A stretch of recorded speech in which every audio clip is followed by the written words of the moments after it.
Екі ел арасында қарулы қақтығыс басталғалы бері Ресейдегі 250-ге жуық шетелдік компания жұмысын тоқтатқан. Әлем елдері күн сайын Ресейге қарсы санкцияларды күшейтіп жатыр. Ал ресми Киев пен Мәскеу келіссөздері әзірге ешқандай нақты бір нәтиже берген жоқ. Бүгін Украинаның вице-премьер-министрі 6 бағыт бойынша гуманитарлық дәліз ашылғанын айтты. Осы арқылы 14 күннен бері қақтығыс болып жатқан аумақтардан бейбіт тұрғындарды эвакуациялау жүріп жатыр.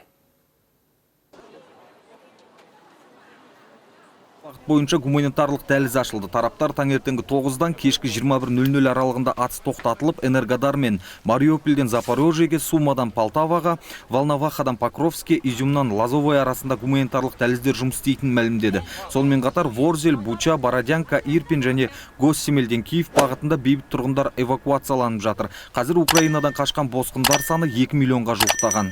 Мы приехали как беженцы из города. Біз Харьковтан босқын ретінде келдік, себебі біздің қаламыз бомба астында қалып қатты қираған. Біз қазір киім және 1,5 жасар балама бесік арба алуға кеп тұрмыз. Владимир Зеленский тағы да видео үндеу жариялап, халық мүддесі үшін келіссөз үстеліне отырып соғысты аяқтау қажеттігін айтты. Сондай-ақ ол қақтығыстың негізгі себебіне айналған Қырым мен Донецк және Луганск халықтық республикаларын мойындау жөнінде Ресеймен диалог жүргізуге де келісті. Десе де Украина билігі НАТО-ның көмегінсіз елдің әуе кеңістігін жаба алатынын хабарлады. Әрі Украинаға әлі де НАТО-ның қару-жарақ түріндегі көмегі керек екен. Біз бірінші күннен бастап Украинаның әуе кеңістігін жабу қажеттігі жайлы айтып жатырмыз. Бірақ әзірге нәтиже жоқ. Біздің үйлеріміз бен мектептеріміз қирауы мүмкін. Бірақ біз мойымаймыз. Соғысты аяқтау қажет.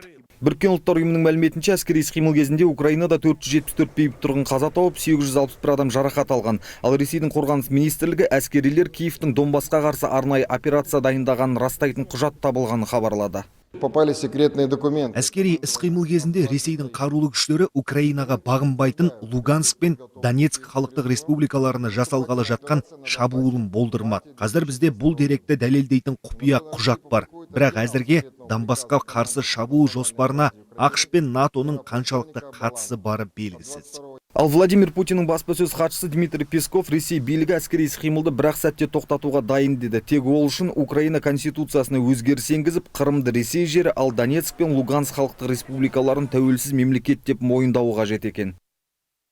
Нұрболат Жаңабекұлы, Дәулетбай Нұрмахан, Информбюро. Тікелей эфирлер, оқиға орнынан түрлі репортаждар, сараптамалар мен журналистік зерттеулер. Ең маңызды және қызықты ақпараттар Информбюроның YouTube арнасында. Жазылыңыздар, ұнату батырмасын басып, пікір қалдырыңыздар. Информбюро, ақиқатын айтайық.